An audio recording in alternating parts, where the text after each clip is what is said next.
Hello guys, welcome back to the channel. अगर किसी ने मेरे चैनल को सब्सक्राइब नहीं किया है, प्लीज मेरे चैनल को सब्सक्राइब कीजिए, लाइक कीजिए और शेयर कीजिए। अब हम चलते हैं एक्सरसाइज 6C पे, जो कि है identify as like and unlike terms. तो ये इसका कॉन्सेप्ट मैंने मेरे प्रीवियस वाले वीडियो में एक्सप्लेन किया है। सो प्लीज मेरे प्रीवियस वाला वीडियो देखिए, उसमें आपको समझ में आ जाएगा what are like terms and what are unlike terms. अब यहाँ पे identify as like and unlike terms, यहाँ पे आपको ये दिखाना है कि कौन सा लाइक टर्म है और कौन सा अनलाइक टर्म है। लाइक टर्म किसे बोलते हैं? जिसका वेरिएबल सेम होगा और वेरिएबल के साथ साथ उसका पावर भी सेम रहेगा, then those terms are called as like terms. Unlike terms वो होगा जिसका वेरिएबल्स डिफरेंट होगा, अगर वेरिएबल सेम है तो उसके पावर्स अलग होंगे, so those terms are called as unlike terms. अब इस क्वेश्चन में आपको ये देखना है कि कौन सा टर्म लाइक टर्म है और कौन सा टर्म अनलाइक टर्म है। अब यहाँ पे देखिए क्वेश्चन नंबर ए में 5x, 3x, 8x। अब 5x में वेरिएबल है x, x का पावर कुछ नहीं है तो उसको लेना है एज 1, उसे कंसिडर करना है एज 1। 3x में भी x का पावर कुछ नहीं है, 1 लेना है। 8x में भी x का पावर 1 लेना है। सो वेरिएबल सारे सेम है, उसके एक्सपोनेंट्स भी सेम है, so therefore this is a like term. तो ये इसको मैंने टिक कर दिया, ये हो गया लाइक टर्म। नेक्स्ट हम चलते हैं 3ab, 4ab, 7bc। इसमें आपको नंबर्स नहीं देखना है, you have to just see the variables, variable same है या नहीं है। ये जो 3, 4, 7 है, ये सारे इन वेरिएबल्स के कोएफिशिएंट्स है, तो आपको ये देखना है कि लाइक टर्म्स है या नहीं है। यहाँ पे a और b है, ए बी, यहाँ पे भी ए बी है, बट यहाँ पे वेरिएबल डिफरेंट आ गया जो कि है बी सी।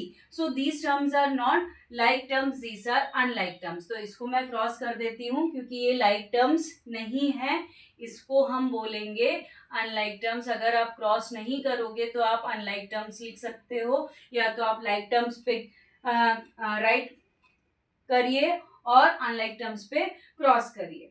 Next 7x square Y minus 4x square Y 5x square Y.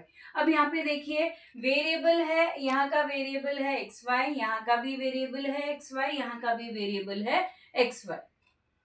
अब इसका पावर देखिए 2 है, इधर का भी x का पावर 2 है, x का पावर 2 है, so therefore these terms are like terms. तो ये हो गया लाइक टर्म्स। नेक्स्ट चलते हैं क्वेश्चन नंबर डी पे। 5xy, 4xy minus 8xy। तो यहाँ पे वेरिएबल्स कौन से हैं? xy, और उनका एक्सपोनेंट क्या है? 1 1, xy 1 1, xy 1 1। तो ये हो गया like terms. Next question number E पे 3a square B C minus 3a square B C minus 5a square B C. अब ये यहाँ पे देखिए, यहाँ पे वेरिएबल्स है a b c, इधर का भी वेरिएबल है a b c, इधर का भी वेरिएबल है a b c, और a का जो पावर है वो है 2। यहाँ पे a का पावर है 2, यहाँ पे भी a का पावर है 2, so therefore these terms are like terms.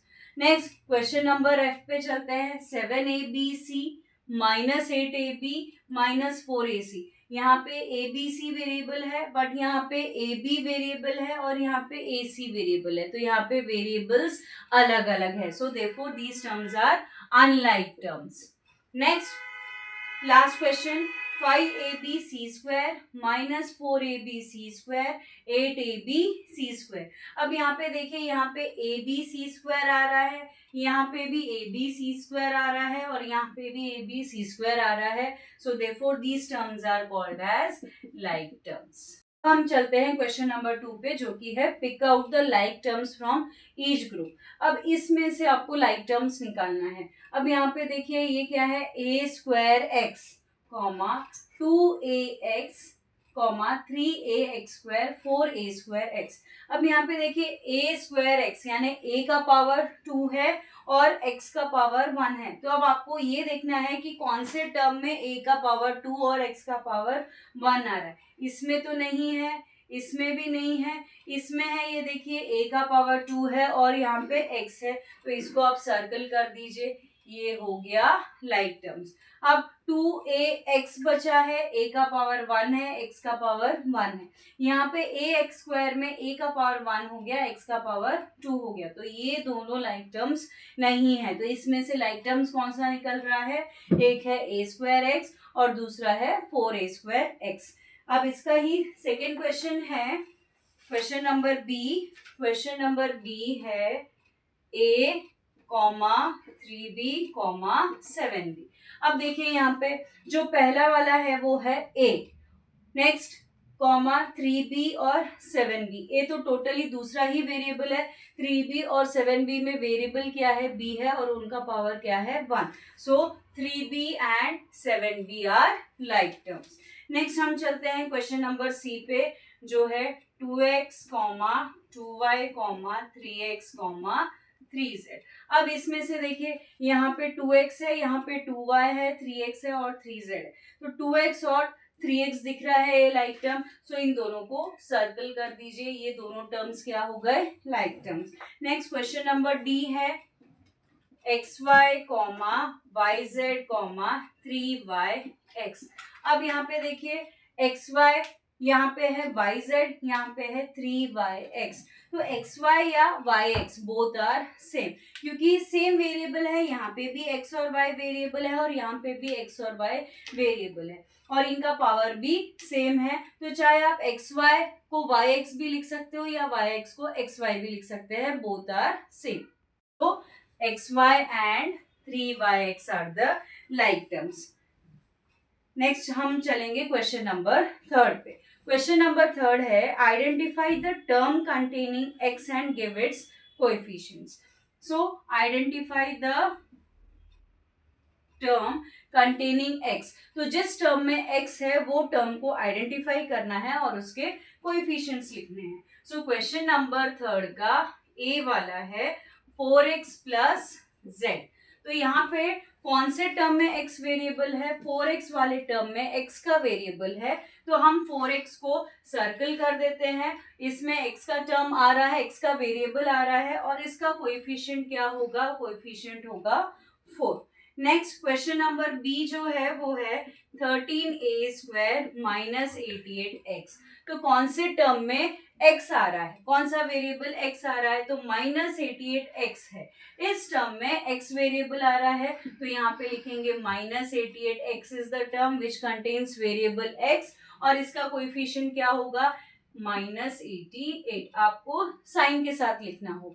Next question है question number 4, right the numerical coefficients of all the terms which contains the variables. तो सारे टर्म्स के हमें कोएफिशिएंट्स लिखने हैं। तो ए वाले क्वेश्चन में कितने टर्म्स हैं, यहाँ पे 2 टर्म्स है which is called as a binomial. याद रखिए जिस एक्सप्रेशन में 2 टर्म्स होते हैं उसे हम क्या बोलते हैं, बाइनोमियल। अब इस एक्सप्रेशन में 2 टर्म्स है, जितने भी टर्म्स हैं उन सबका हमें न्यूमेरिकल यानी क्या, नंबर्स के साथ नंबर्स का कोएफिशिएंट लिखना है। अब यहाँ पे देखिए पहले टर्म में माइनस पी क्यू है, तो P Q is a variable, minus P Q के आगे कोई नंबर नहीं है, तो आप उसको क्या लेंगे, आप उसे लेंगे एज 1। तो इसका कोएफिशिएंट हो जाएगा -1, कॉमा नेक्स्ट टर्म में 7p²q², p²q² अगेन एक वेरिएबल है, इसके सामने एक कोएफिशिएंट आ रहा है, वो कौन सा कोएफिशिएंट है, 7। तो इसके न्यूमेरिकल कोएफिशिएंट्स हो गए -1, 7। अब क्वेश्चन नंबर बी में कितने, इस एक्सप्रेशन में कितने टर्म्स है, 1, 2, 3। तो ये एक्सप्रेशन जो है, ये एक्सप्रेशन को हम क्या बोलेंगे, this is called as a trinomial because it contains how many terms, it contains 3 terms. अब मुझे इसके न्यूमेरिकल कोएफिशिएंट्स जानने हैं। पहले टर्म में what is the variable here, x। x के आगे कोई नंबर है, नहीं है। जब किसी वेरिएबल के आगे कोई नंबर नहीं होता then you have to take it as 1। तो पहले टर्म का कोएफिशिएंट आ गया 1। सेकेंड टर्म में चलते हैं, ये जो एक्सप्रेशन है वो क्या है, सेकेंड टर्म क्या है, 3xy। तो 3xy में xy इज अ वेरिएबल और उसका कोएफिशिएंट क्या है, +3। तो ये हो गया कोएफिशिएंट 3। नेक्स्ट थर्ड टर्म में अगर बात करें तो yz is a variable, yz के आगे कौन सा नंबर है, 4 है, so therefore 4 is the coefficient of yz। तो इसको बोलते हैं हम numerical coefficients of the variable. Next है find the sum. Question number 5 जो है वो है फाइंड द सम। सम यानी क्या, हमें इन सारे एक्सप्रेशंस को क्या करना है, ऐड करना है। 4a² comma -5a² comma -3a² comma 7a²। अब जहां पे भी नेगेटिव एक्सप्रेशन है उसको मैं ब्रैकेट में लिखती हूँ और बीच में प्लस डालती हूँ। तो पहला हो गया 4a² प्लस फाइंड द सम, यानी मुझे क्या करना है, इन सभी एक्सप्रेशंस को मुझे ऐड करना है। सो 4a² प्लस -5a² जो कि नेगेटिव है उसको मैं ब्रैकेट के अंदर दे रही हूँ। नेक्स्ट प्लस फिर से -3a² एक नेगेटिव एक्सप्रेशन है तो उसे भी ब्रैकेट के अंदर ले लो। नेक्स्ट प्लस 7a², ये तो पॉजिटिव एक्सप्रेशन है तो आपको इसको ब्रैकेट में रखने की जरूरत नहीं है। Next so that is equals to 4a²। अब यहाँ पे देखिए -5a² ब्रैकेट के अंदर है तो जब आप ब्रैकेट ओपन करोगे तो ये जो दो नेगेटिव, ये एक पॉजिटिव और नेगेटिव साइन है, इन दोनों को मल्टीप्लाई करना होगा। तो कभी भी एक प्लस और एक माइनस रहा तो याद रखिए प्लस इंटू माइनस हमेशा माइनस होता है। सो प्लस इंटू माइनस क्या हो गया, माइनस। अब यहाँ पे मैं क्या लिखूंगी, 5a²। तो जब मैं कोई भी साइन प्लस और माइनस को मल्टीप्लाई करूंगी तब मेरा ब्रैकेट ऑटोमेटिकली ओपन हो जाएगा। तो मेरा ब्रैकेट ओपन हो गया यहाँ पे। नेक्स्ट अगेन फिर से नेगेटिव एक्सप्रेशन ब्रैकेट के अंदर है तो पहले मैं क्या करूंगी, इन दोनों साइंस को मल्टीप्लाई करूंगी। Again plus into minus is minus और अब मेरा ये ब्रैकेट ओपन हो गया, -3a² प्लस 7a²। अब यहाँ पे देखिए ये सारे लाइक टर्म्स है जिसका वेरिएबल a है और उसका पावर क्या है 2। तो इन सबको आपको क्या करना है, ऐड करना है। अब यहाँ पे देखिए मैं a² को बाहर लेती हूँ बिकॉज पूरे टर्म्स में a² है तो a² को मैंने बाहर ले लिया। अब ब्रैकेट के अंदर मैं क्या ले रही हूँ, 4 -5 -3 प्लस 7। तो ये क्या हो जाएगा, a² एज इट इज रहेगा। अब एक पॉजिटिव नंबर है और एक नेगेटिव नंबर है, एक प्लस और एक माइनस रहेगा, तब हम क्या करेंगे, माइनस। तो 5 में से 4 निकालो 1 आएगा, बट 5 बड़ा है और 5 के पास वाला साइन क्या है, माइनस, तो ये होगा -1।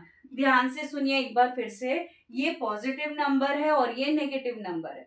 तो एक पॉजिटिव और एक नेगेटिव नंबर होता है तब हम हमेशा माइनस करेंगे। तो सबसे पहले माइनस कैसे कर रही हूँ, बड़ा वाला नंबर लूंगी विच इज 5 में से 4 निकाल रही हूँ तो जो कि आ रहा है 1। बट साइन किसका लग रहा है, जो बड़ा नंबर होगा उसके पास वाला साइन लगेगा विच इज 5 बड़ा है, इसके पास वाला साइन क्या है, माइनस, तो ये हो जाएगा -1। अब ये हो गया -1। अब -1 -3, अब यहाँ पे दो नेगेटिव साइंस है, जब दो नेगेटिव साइंस रहते हैं तब करते क्या है, ऐड, लेकिन साइन क्या होता है, माइनस। सो -1 -3 क्या होगा, -4, ये हो गया -4। अब -4 प्लस 7, फिर एक माइनस और एक प्लस है तब हम क्या करेंगे, माइनस करेंगे। तो 7 -4 क्या हो जाएगा, 3, +3 आएगा या -3, ये आएगा +3 क्योंकि 7 बड़ा है। तो यहाँ पे मैं लिख रही हूँ +3।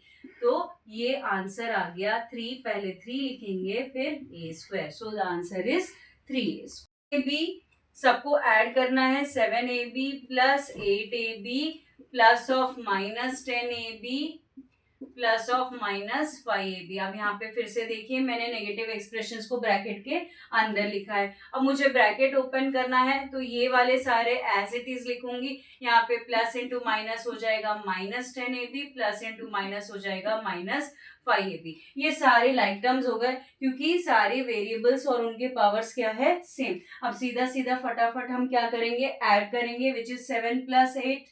अब यहाँ पे वेरिएबल्स ऐड नहीं करना है, सिर्फ उनके कोएफिशिएंट्स को ऐड करना है। तो 7 + 8 -10 -5 ab को ले लो बाहर। तो 7 + 8 कितना हो जाएगा, 7 + 8 हो जाएगा 15, 15 - 10 हो गया 5 और 5 - 5 0, तो 0ab।